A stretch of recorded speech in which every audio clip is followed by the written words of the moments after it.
Bienvenido, Mario, a México. Primero, ¿cuántas veces has estado en nuestro país? Una buena pregunta para mí mismo. Debo haber estado 9 o 10, o 8, 9 o 10.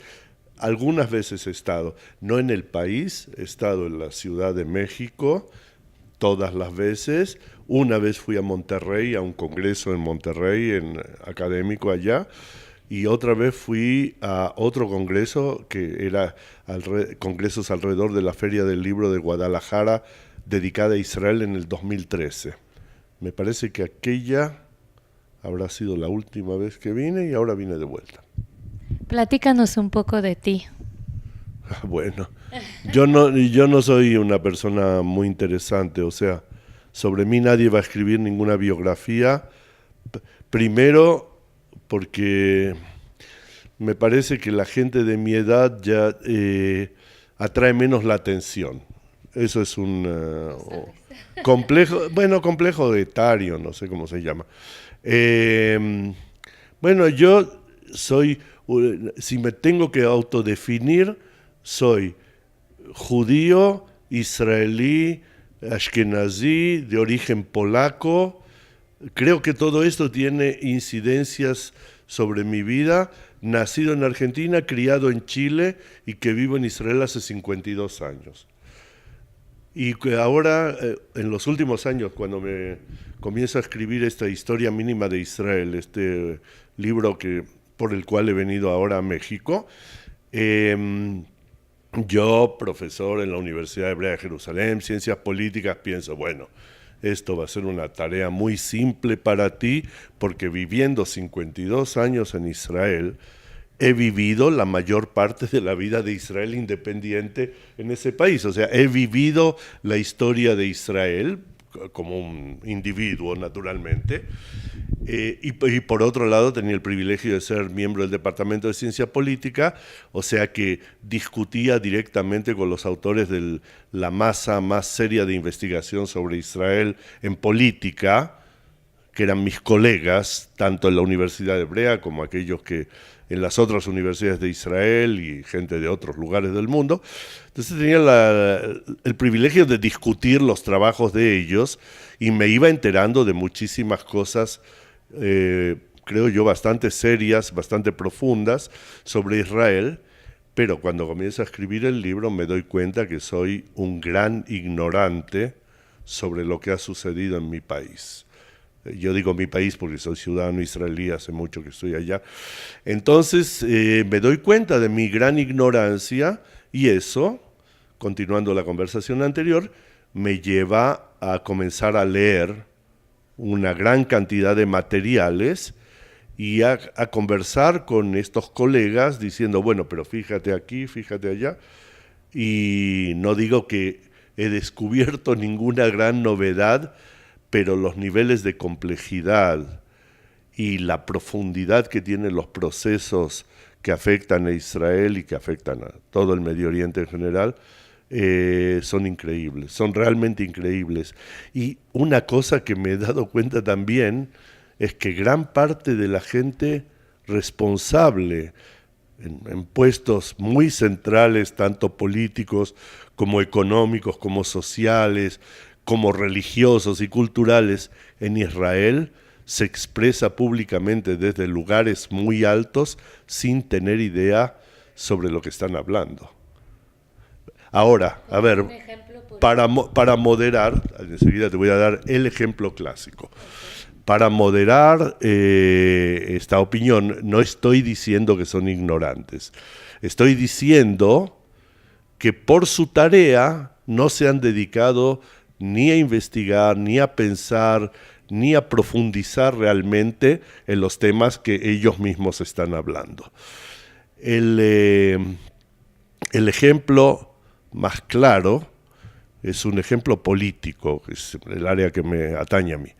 Entonces es el siguiente: en Israel, cada vez que va a haber negociaciones y existe la posibilidad que se firme un tratado con alguno de nuestros enemigos, que son muchos, el argumento que se esgrime contra el tratado es miren Mingen, Múnich en 1938, y el ejemplo de Neville Chamberlain, que fue a Múnich, firmó el tratado con Hitler, le cedió los Sudetes en Checoslovaquia, y eso no impidió que al cabo de un año, escaso año, estallara la Segunda Guerra Mundial. Para mí, esto, que es cacareado públicamente desde el primer ministro de Israel para abajo por muchísima gente, muchos parlamentarios, es una barbaridad histórica que no tiene nombre. Hoy día hay un film que seguramente lo estarán viendo en México, que se llama The Darkest Hour, la hora más oscura, sobre Winston Churchill, que es en los años inmediatamente después. El film está ubicado en mayo del 40, cuando fracasa el intento de salvar a Noruega por parte de los británicos y los franceses. Neville Chamberlain renuncia, el mismo Neville Chamberlain tan vituperado en la política israelí por haber firmado el acuerdo de München, él renuncia, y Winston Churchill, que en ese momento era nuevamente ministro de Marina, Lord of the Admiralty, es nombrado primer ministro contra la voluntad de mucha gente, y el film es muy bueno, recomiendo a todo el mundo que lo vea, muy bien actuado, muy buen film. Y hay que verlo junto con Dunkirk, porque Dunkirk es la otra parte, es la parte militar del mismo film, esta es la parte política. En ese mismo film, sin entrar en detalles, Churchill, en las discusiones que hacía el gabinete de guerra, se refiere a un general, allá en el film, Ismay. Ahora, cuando yo veo al general Ismay, representado por un actor, digo, qué bien, por fin veo qué cara quizás hubiera tenido, porque en 1938, antes de ir a Múnich, le pregunta el primer ministro Chamberlain al general Ismay, que era algo así como el director de Seguridad Nacional. O sea, era la persona que tenía que evaluar la capacidad militar británica. Y le pregunta qué hacemos frente a esto con Checoslovaquia, con Hitler, etc. Ismay escribe un documento que se llama el Ismay Report, ignorado por todo el mundo, naturalmente, en el cual dice: lo peor sería firmar un pacto, que es lo que Neville Chamberlain hace, fuera de que hay algo mucho peor, y es que Gran Bretaña vaya ahora a la guerra, dice, porque no tenemos ejército. Simplemente. Entonces, diría yo que en la política, si tú vas a citar un ejemplo histórico, tómate la molestia de leer el report Ismay y darte cuenta que Neville Chamberlain, que no era ni tonto, ni malintencionado, ni poco patriota, ni creía en Hitler, ni nada por el estilo, hizo lo único que podía hacer, que fue demorar el comienzo de la guerra por un año. Estos mismos señores tendrían que entender que cuando volvió de Múnich, Neville Chamberlain inmediatamente hizo votar los presupuestos para los motores y para que hubiera el Spitfire, que fue el avión que luego ganó la batalla de Inglaterra 2 años después, que habían sido bloqueados por los ministros del Tesoro anterior, entre los cuales estuvo Winston Churchill. Y no estoy hablando mal de Churchill. Churchill al principio de los años 30 trató de estabilizar la economía británica en la crisis, entonces redujo muchísimo el gasto militar, pero la reducción del gasto militar llevó a que no había fuerza aérea, no había ejército de tierra, la marina estaba maltrecha, y Chamberlain tenía enfrente a Hitler y a Mussolini y tenía que decidir qué hacer. Eso es el cuadro general, ¿entiendes? Que debería ser tomado en cuenta siquiera por respeto histórico. O sea, Chamberlain volvió y preparó a su país para la guerra. Eso demuestra que él no era el tonto útil que presentan siempre en el Parlamento israelí firmando acuerdos, sino que los acuerdos tienen muchas funciones. A veces llevan a la paz, otras veces llevan a la guerra, y que hay que verlos de acuerdo a las circunstancias. O sea, eso es lo que pido yo, un poco de seriedad, no más. ¿Y la salida de Gaza? También es otro argumento del gobierno que ellos esgrimen para demostrar la inutilidad de un acuerdo. Bueno, yo creo, y creo que lo escribí en mi libro también, que la conclusión de la salida de Gaza es doble. Primero, que no se podían quedar en Gaza. O sea, los asentamientos y el ejército no podían quedar dentro de Gaza, porque el desarrollo sociohistórico que lleva al fortalecimiento de Hamás, que está magníficamente descrito en un libro en castellano de Carmen López Alonso, una colega española de la Complutense, y en un libro en inglés y en todo el resto de los idiomas en hebreo, de Shaul Mishal y Abraham Sela, que son los dos grandes expertos en Hamás.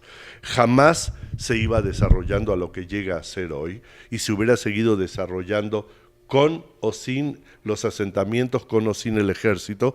Al contrario, la presencia de los asentamientos y el ejército eran un acelerador del desarrollo violento de Hamás.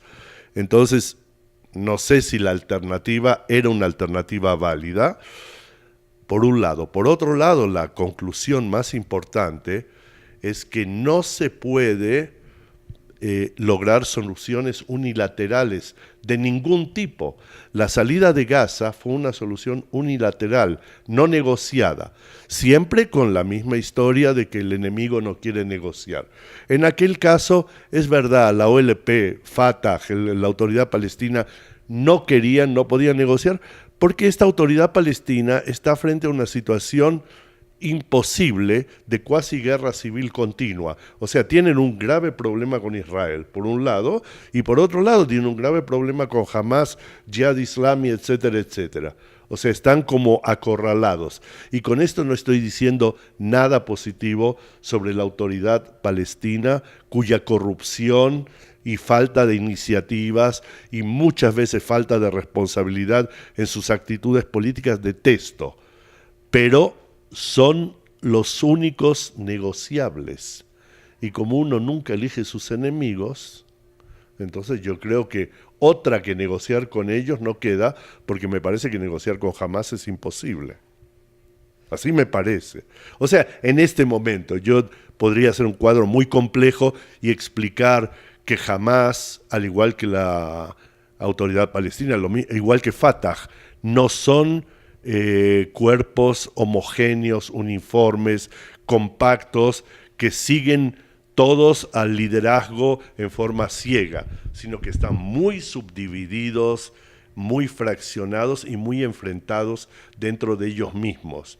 Y que no es lo mismo la opinión, por ejemplo, en Hamás de los líderes de Izzadin al-Qassam, es el brazo armado de Hamás, que los líderes políticos, que los líderes religiosos. O sea, hay mucho fraccionamiento. Por eso hay que leer a Mishal y a Sela y a Carmen López. Pero ¿cuál sería la solución si tú estuvieras en el poder? Si yo estuviera en el poder, yo nunca voy a estar en ningún poder, eso. Ni siquiera en mi casa estoy en el poder, ¿no? Ni siquiera con respecto a mi hijo, mis nietos, nada. Yo no tengo ningún poder. Ya. Yo soy una persona powerless, sin poder. Bueno, yo creo que el problema, o sea, tú me estás llevando a otro área que es el problema central de la estructura política israelí.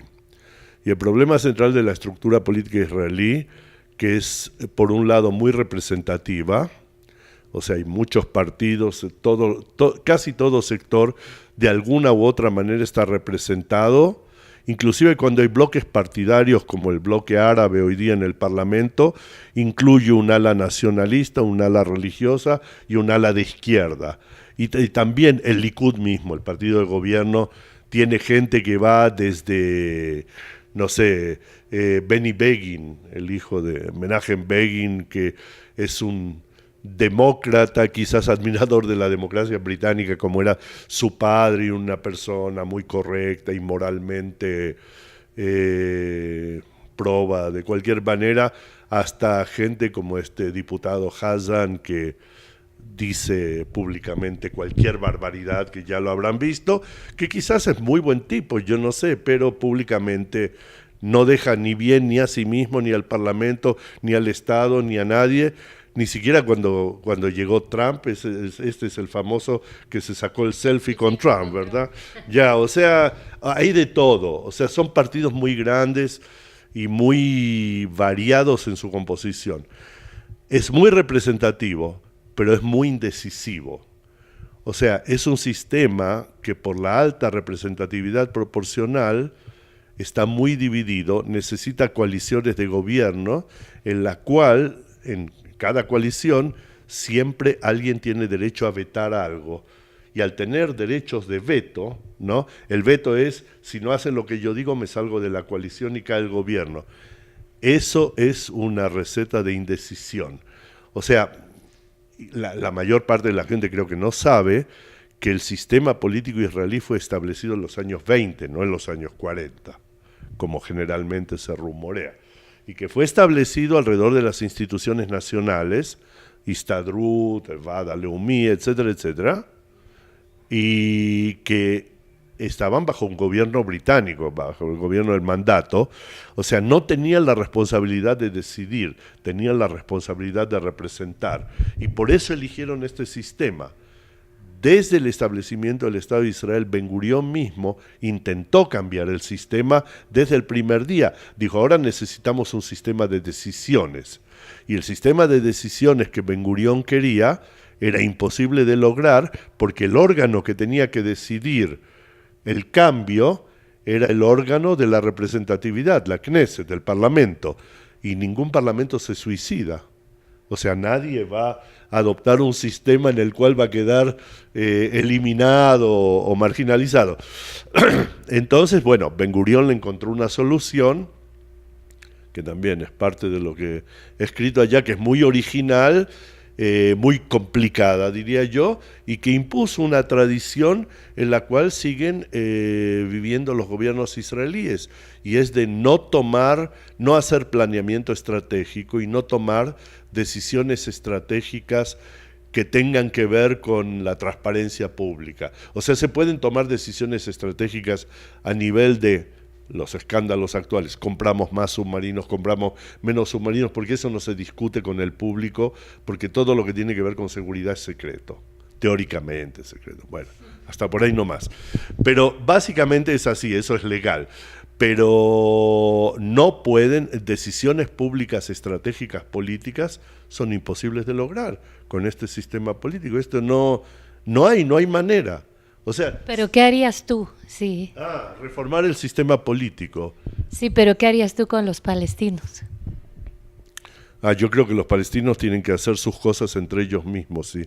No soy yo quien tiene que decidir. Entonces estás diciendo que ahorita no es el momento mientras ellos no arreglen sus cosas. Bueno, eso es una precondición que a los palestinos y al mundo, especialmente a la gente en todo el mundo que apoya en forma ciega la parte palestina, no les entra en la cabeza, y es que en este momento o hasta este momento y a todo a lo largo de la historia palestina, ellos han sido incapaces de hacer el ejercicio histórico que hizo Ben Gurión y su gente en el año 48, que es tomar una decisión unificada.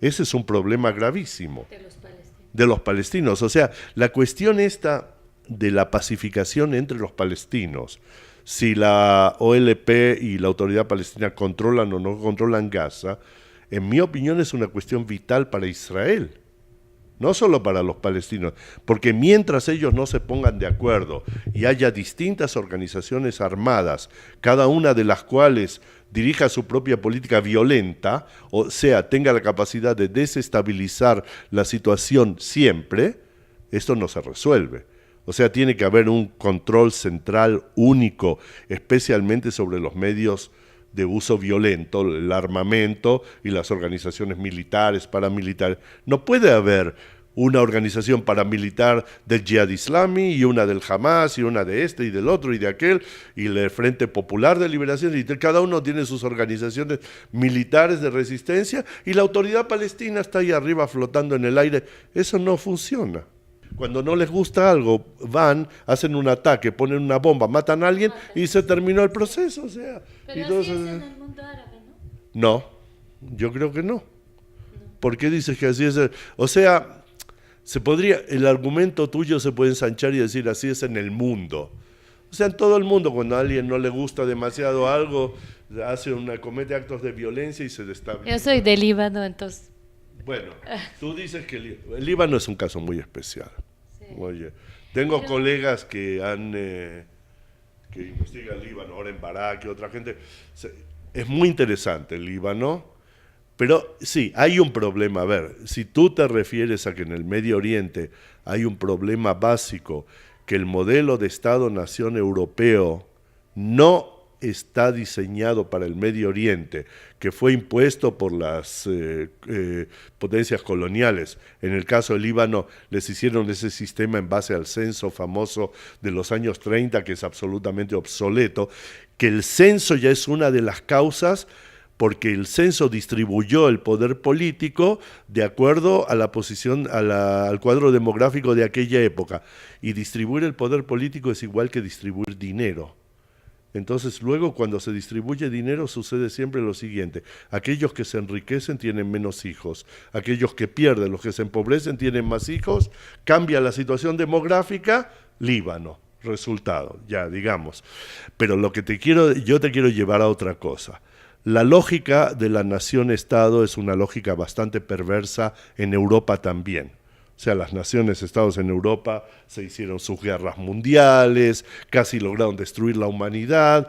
O sea, en el Medio Oriente simplemente no encaja. No encaja porque el Medio Oriente es bastante tribal, muy subdividido, y el peor problema es que tiene segmentos de modernidad, como tiene Israel, por ejemplo, pero no solo Israel, como tiene Irán, o sea, capacidad científica de llegar al máximo, incrustados sobre sociedades relativamente tradicionales, más tradicionales, menos tradicionales. ¿Cuál es el problema de la sociedad tradicional? Medievales. Sí, bueno, a eso voy. El problema de la sociedad tradicional, entre otras cosas, es que tiende a caer en lo absoluto. Por lo que tú decías, lo medieval sería la imposición de un credo religioso que siempre es un juego de suma cero, en el sentido de que si es medieval va a decir toda la razón la tenemos nosotros y el que esté contra nuestro no tiene derecho a existir, lo cual está muy mal. Ya.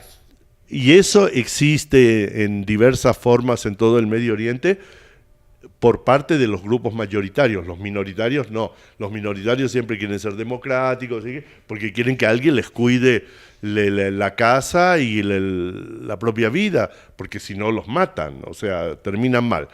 O sea, decir que el Medio Oriente es violento, es verdad, el Medio Oriente es violento. ¿Y México no es violento? Claro. O sea, entonces te digo, y México no está en el Medio Oriente, o sea, aquí también la cuestión del Estado-Nación, aquí en toda América Latina, pues yo he escrito algo sobre América Latina por aquí y por allá, está en la misma cuestión, o sea, ¿son los Estados-Nación el modelo? Los Estados-Nación no le importa un cuesco los pueblos originarios. Por ejemplo, los pueblos originarios no son importantes, cuando en muchos lugares son la mayoría de la población, también en el Medio Oriente. Entonces aquí hay problemas básicos que tienen que ver con lo que a mí me parece una manera de solucionar, que es la modernización. Pero la modernización en las situaciones de Medio Oriente no funciona por un motivo central. Y el motivo central es que las élites que están en el poder, generalmente más modernas, amenazadas por las masas más tradicionales, no van a empoderar a la masa tradicional o la van a usar a su manera, ¿entiendes? Porque si hacen un proceso de redistribución total, llámele como quieras, a mí no me importa si es socialismo, comunismo o democracia islámica o lo que sea, pero digamos distribuyen la riqueza entre todos, las élites pierden el poder. Y eso no les interesa. Entonces, ¿entiendes? Hay como una tranca. Bueno, pero oye, yo soy por entrenamiento cientista político, cientista social.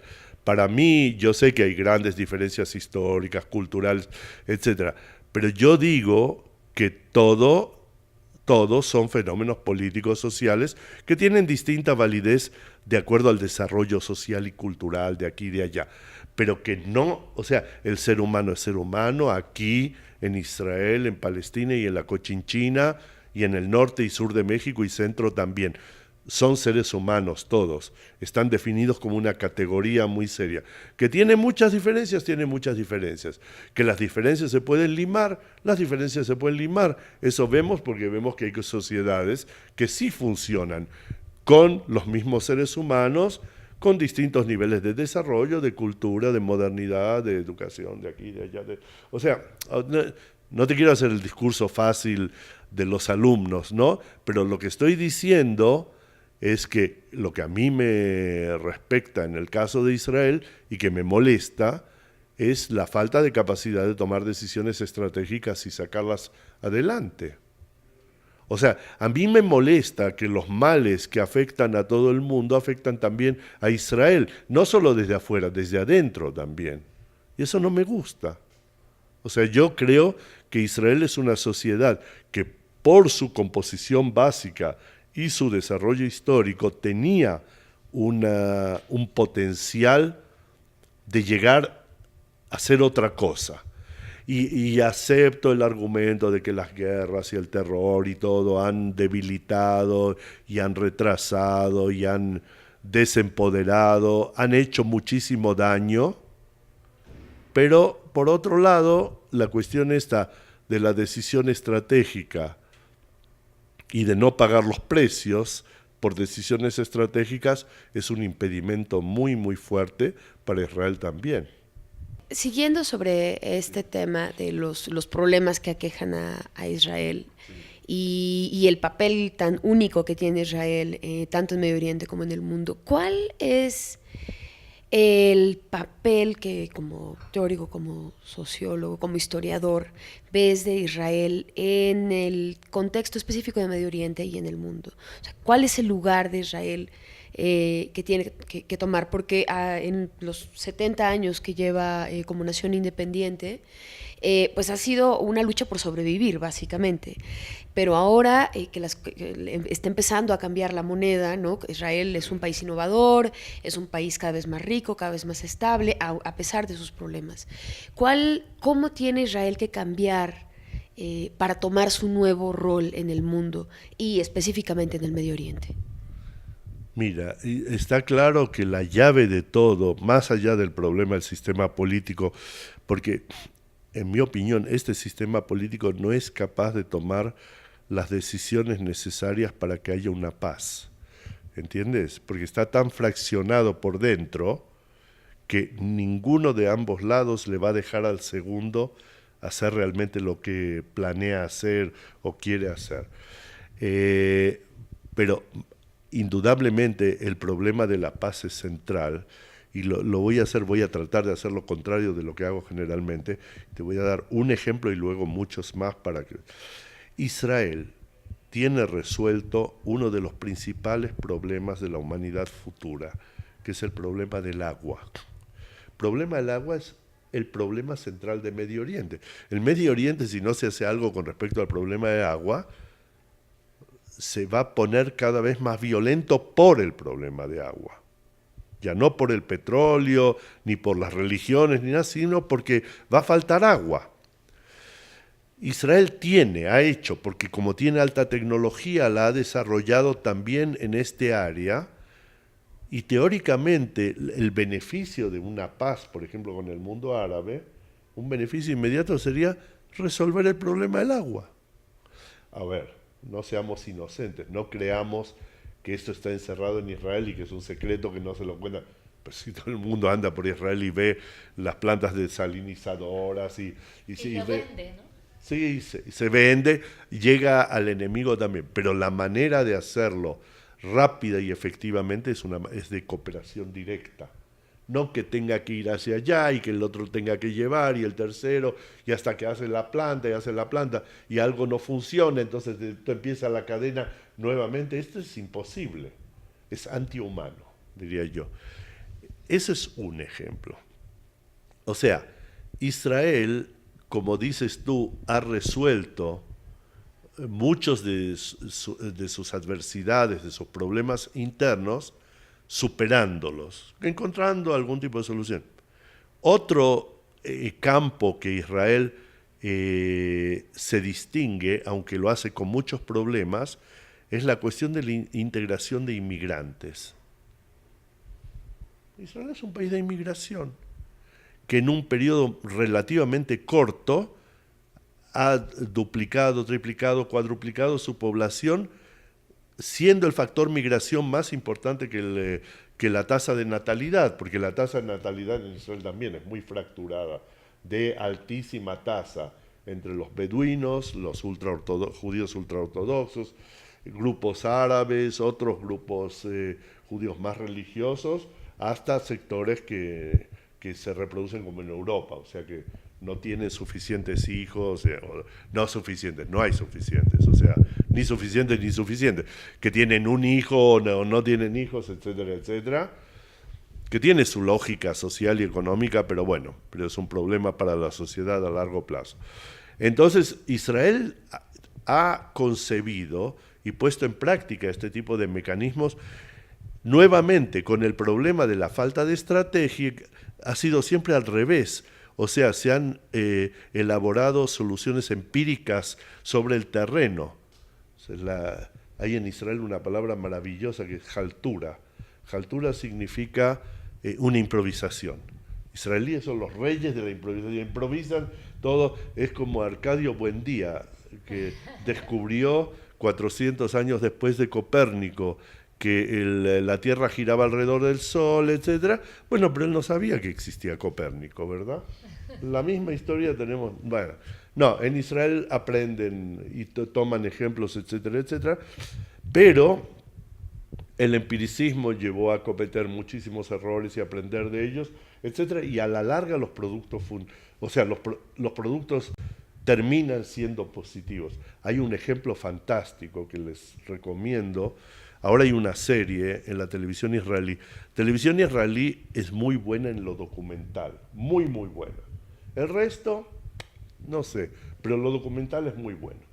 Y hay una serie en varios episodios que se llama Salah, esto es Israel, sobre la inmigración del norte de África en los años 50, que fue traslocada desde los centros del país para distribuir a la población a las ciudades de desarrollo periféricas, parte en el Negev, parte en la Galilea, etcétera, etcétera, de una manera más o menos forzada.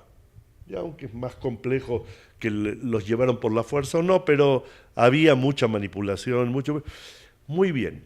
Pero lo que resulta es que el joven que hace el film, que se llama Deri, de apellido, David Deri, y es un film muy ideológico. A mí no me gustan las cuestiones ideológicas porque me parecen que la ideología subvierte la realidad, o sea, te muestran algo que no es real y te dicen que es real, y eso no sirve.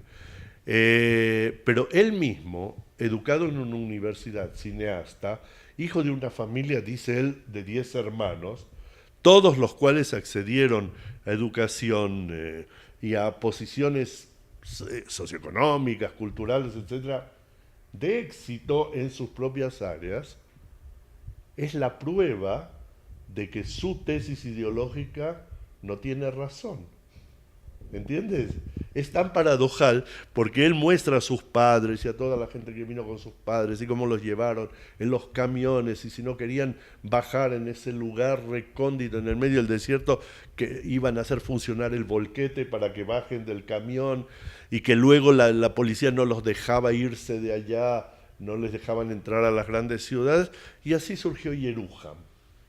Y parece una historia de discriminación y sacrificio, pero el resultado es él. O sea, y lo terrible que tiene esa serie, y que, bueno, yo he visto varias críticas en algunos lugares muy interesantes, pero nadie le achunta a la historia esta de que cuál era la alternativa. O sea, una vez llegados al país, y el país tenía necesidad de dispersar la población, ¿qué tenían que hacer con ellos? Y la alternativa real hubiera sido que no vinieran a Israel. Podían los judíos del mundo árabe y norafricano, países árabes recibiendo su independencia con olas de nacionalismo muy fuertes tras la guerra del 48, quedarse en aquellos países. No podían quedarse. ¿Ok? Tú dijiste, tu familia viene del Líbano.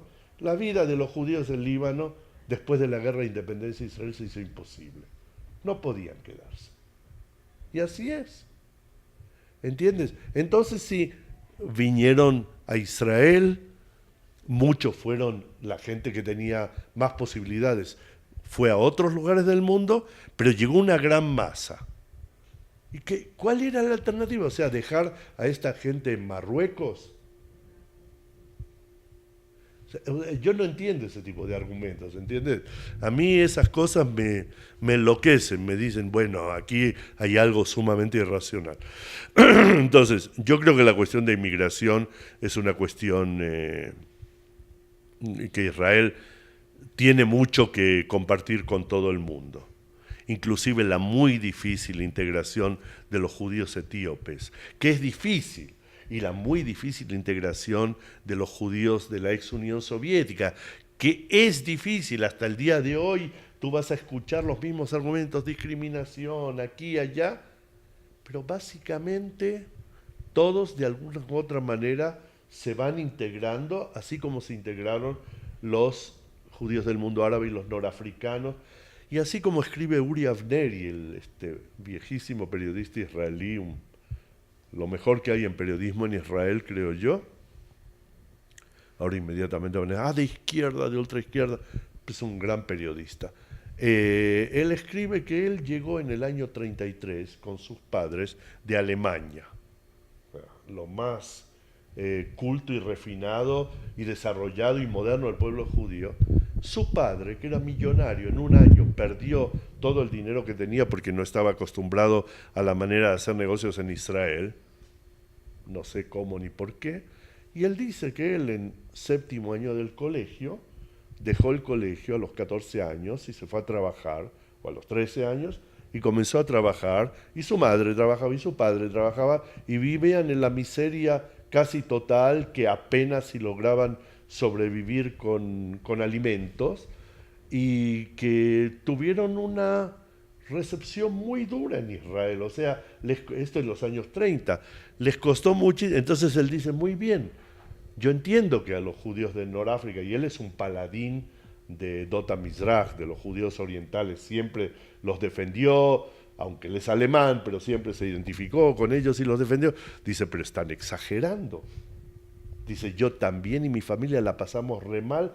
Dice, lo que no entiende esta gente es la circunstancia. Ellos llegaron a un país pobrísimo, donde la comida estaba racionada, donde no había recursos para nada.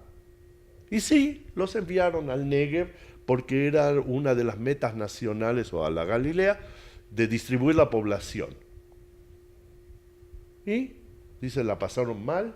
Dice, todos la pasaron mal. Aquí dice, ¿quién la pasó bien? Es un argumento.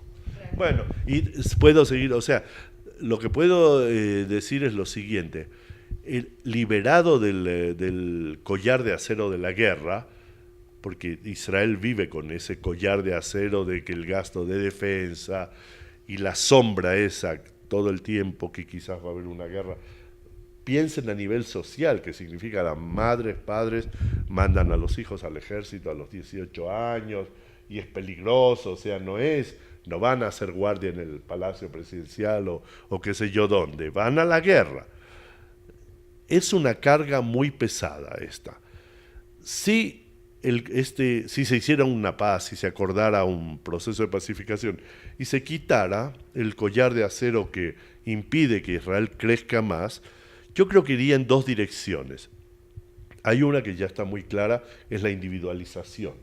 O sea, el hecho de que la sociedad israelí ya no tiene un ideal central, se descompone, que la carrera detrás del dinero es muy importante, la fama, la aquí y allá, un país normal desarrollado. Pero por otro lado, hay núcleos que piensan en términos del antiguo sionismo, de que el faro para la humanidad, etcétera, etcétera. Hay en algún lugar, están flotando estos valores también entre la gente joven. Entonces, podría contribuir mucho. Y fíjense, cada vez que hay un desastre internacional de proporciones mayores, digamos, un gran terremoto, los israelíes siempre están presentes, porque tienen el savoir-faire, más tienen la manera, la técnica de cómo hacerlo bien. Imagínense técnica con más recursos, ¿qué podrían hacer? Y esto es en 20.000 áreas. O sea, la medicina es súper avanzada. Hay muchas cosas. O sea, Israel tiene muchísimos problemas y yo me dediqué en el libro a señalarlos uno por uno, pero por otro lado tiene muchos sectores de sobresaliencia que ha logrado, por los problemas que tiene, colocarse en posiciones muy, muy ventajosas en muchas áreas del mundo. Y eso yo creo que podría ser compartido primero y principal con los palestinos mismos, que están jodidísimos, o sea, están re mal. Que la sociedad israelí o el gobierno tomara como una tarea, bueno, ayudándoles a ellos nos ayudamos a nosotros, o sea, algo así, me parece